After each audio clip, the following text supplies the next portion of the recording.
Against the day, or against daylight. That's the English translation for contre jour.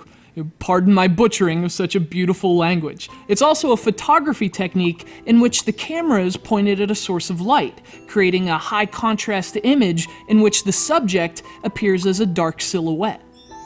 Pair those meanings with gorgeous artwork and music inspired by a French novella, and you get another meaning for contre jour, that being one of the coolest iPhone games to date.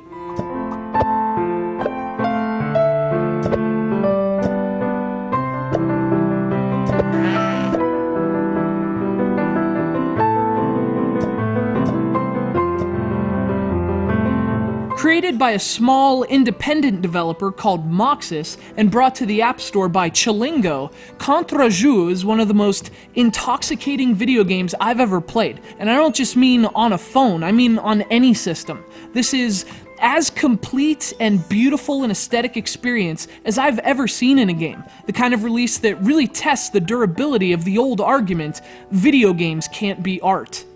Contre Jour uses the very camera technique alluded to by its title. Its graphics are absolutely striking in the way they contrast the backgrounds. We've seen this before in games, but it's rare to see it paired with such an elegant flair, elaborating on the same Edward Scissorhands meets Fisher-Price look that defines games like World of Goo. Contre Jour has a hypnotic style you just can't look away from.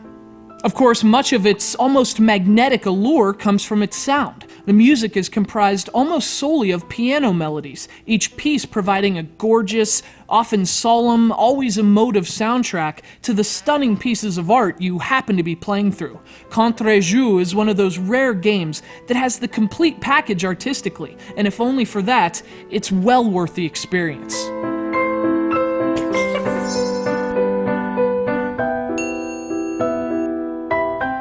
But obviously, this is also a game. In addition to graphics and sound, a third pillar is required within the art of video games, that being interaction. And that's where Contre Jour makes its leap from good to great, because for all its artistic magnificence, this is also a fantastic puzzle game.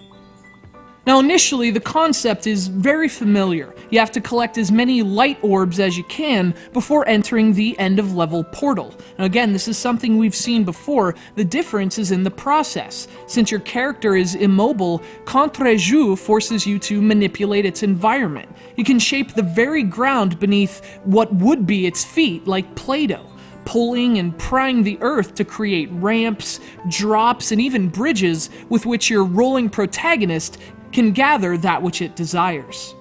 Like any great puzzle game, the idea is simple, but it's been implemented into some truly ingenious level designs. For all its video game DNA, Contre Jour is basically the most beautiful and inexplicably emotional physics test you've ever taken.